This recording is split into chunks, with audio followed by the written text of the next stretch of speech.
You're listening to the Warrior Rulebook Podcast with me, Monique Harmon. I love helping people express themselves, protect their peace, and be confident in being them. You may also know me as Pretty Nikki, who started her online journey as a modest fashion blogger. Now I'm an entrepreneur. You'll see through my experiences and the experiences of others that change is possible, improvement is tasty, and meaningful connection is transformational. Come on, share your story with me.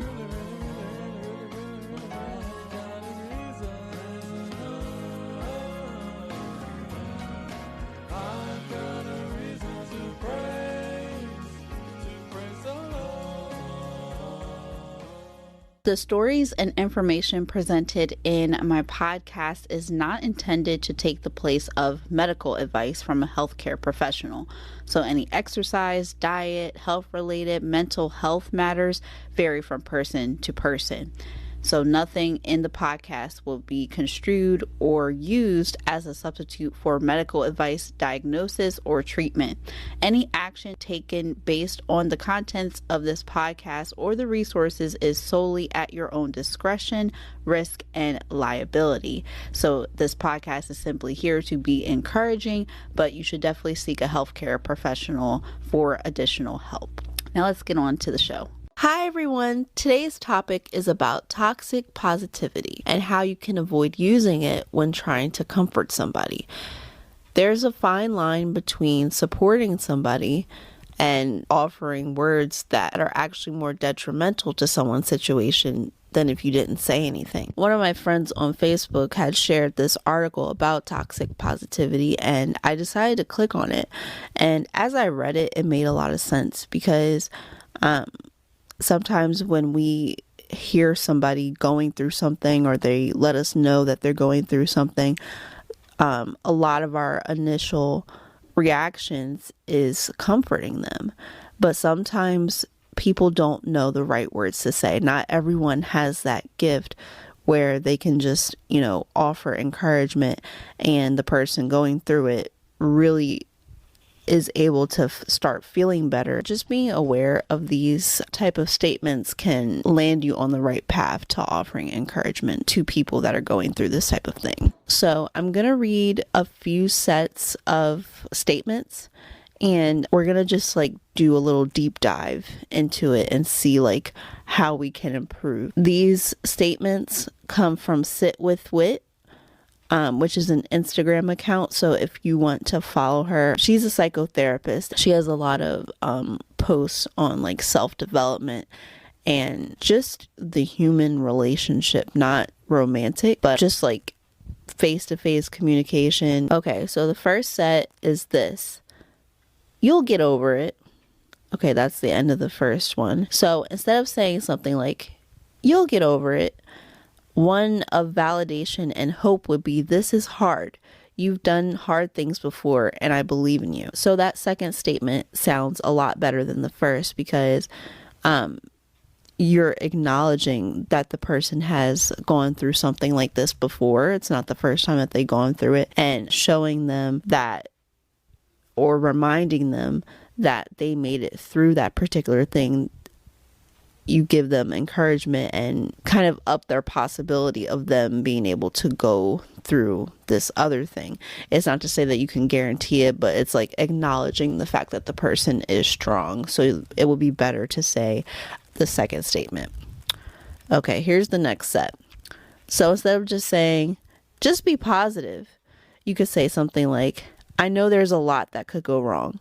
What could go right? And I don't know how I feel about the second sentence of that, just because it kind of gave me negative vibes. But I like the first part of it because it's saying, I know there's a lot that could go wrong, meaning that you're acknowledging that this particular thing, again, isn't easy, but encouraging somebody, to still look at the positive things. It's you're adding more to it rather than just saying, just be positive, which is a very generic statement. You're still tying their experiences and what they went through to the situation, and that kind of gives it more context and allows you adequately be there for that person and offer like some concrete things that they can work on. Because you can say something really generic like you'll get over it or just be positive, but it's like you're not really, again, like acknowledging that they're going through this thing. And it's just like, it's kind of like, okay, so it's kind of like trying to put a band-aid on a really deep wound. And so you wouldn't use a small band-aid for like a really deep wound. You would use, some gauze and some type of ointment like to lessen the pain. So that's kind of like what these statements here are. Like the very short statements that are very generic are kind of like a quick band-aid solution when you really need to go to the hospital. So try to just think of it like that. But let's keep going. So instead of saying good vibes only, you're saying all vibes are welcome here, because you're acknowledging to the person. I know I keep using the word acknowledging, but that's like it's basically what's going to be in this like whole episode, because it's like you want the other person to know that you kind of have a sense of what they're going through. You're not just like generally trying to just comfort them. Like you're really trying to take the time to understand them and what they're going through if they choose to share this information with you. Like you don't want to get hit with like a heavy story and the only thing you can say is like things will turn up, you can do it. Like you don't want to say things like that. You want to actually take time, to help the person. So the more that we see these statements and I share these statements with you and my analysis of them, hopefully that will like give you clarity. So yeah, all vibes are welcome here. That's showing that you realize the person isn't going to be happy 24/7, right? So it's okay if they're down, for a little bit. Like that's a natural human thing. Everyone is not going to be happy 24/7. And so it's good that you're recognizing that that person is having a bad day and things will actually turn up for them. Things will get better for them. It just takes time depending on what the person is going through. Another one. Stop being so negative. It would probably be better to say it's pretty normal to have some negativity in this situation. Again, it depends on what the situation is. If somebody robbed their house or somebody got them fired from their job, you don't want to tell them, stop being so negative, because that's a really bad thing that happened to them. And so you have to recognize that we're not just going to be happy in the face of negativity. We're not going to just be happy in the face of losing something or losing someone. So it might take them time to readjust back to their happy self again, because again, these reactions are normal depending on what the situation is. There are times that people overreact to things, but even that takes some delicacy in dealing with that situation. Like you want to make sure that if you're comforting somebody, you might want to ask some clarification questions.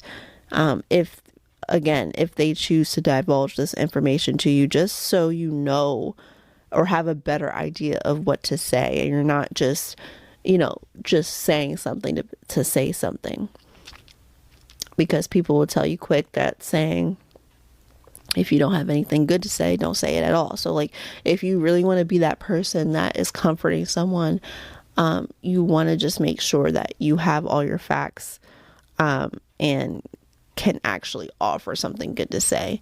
It's perfectly acceptable to say, hey, I don't really know what to say in this situation, but I feel really bad for you. And I really do hope that your situation turns around.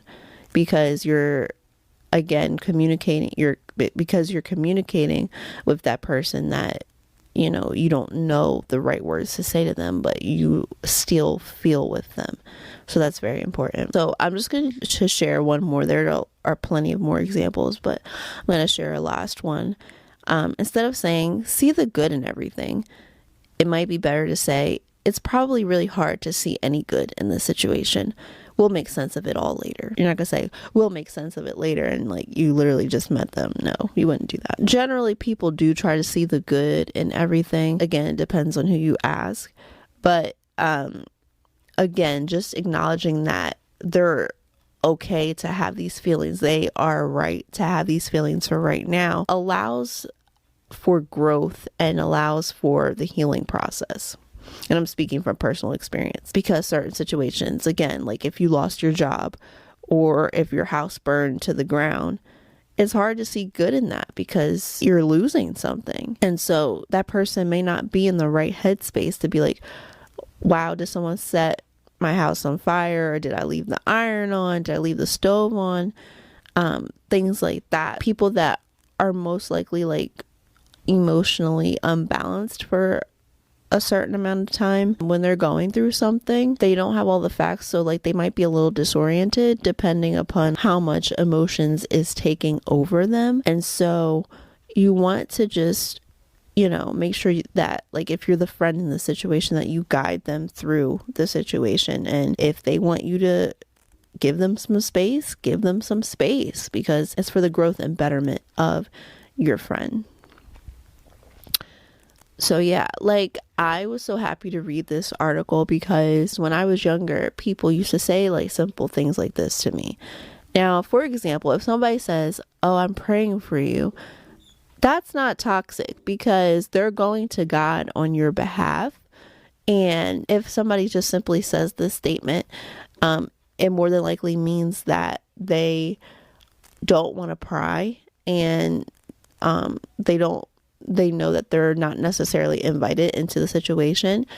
And sometimes they may not know what to say. So like they want to go to God on your behalf and like hope and pray that your situation actually gets better. So like in that situation, that would be okay to say. The statements that are really short and really generic, the way that, and this is my opinion, the way that I would see them being okay to be used is if they're in conjunction with something else. So like when I read the second statement, they were a little bit more meaty, meaning that they had more meaning attached to them. And so it really shows the human connection, taking the time to talk to somebody, taking the time to really understand what that person is going through, asking questions for the purpose of clarification, and just really just listening. A lot of times, a few of us, I feel like, always want to say something that's comforting to somebody when they tell us something. But I feel like a lot of people forget to listen. And sometimes people just want a listening ear. They just want to vent what's going on with them. They don't always want somebody talking to them or lecturing them or anything like that. So it's just like you kind of just have to be careful and make sure you maintain a balance when it comes to supporting people. So thank you guys for listening to the Warrior Rulebook podcast. If you would like to be a guest on a show, you can pitch it to me at MoniqueHarmonBrand@gmail.com. Again, that's MoniqueHarmonBrand, and put in the subject line podcast pitch, and we'll talk. And I'll see you in a future episode. Thank you so much for tuning in to the Warrior Rulebook podcast. If you like what you heard, share it with a friend and join me over at the Warrior Rulebook Podcast Insider Group on Facebook. And don't forget to follow me on Facebook, Instagram, and Twitter for more tips on how to be resilient in this world.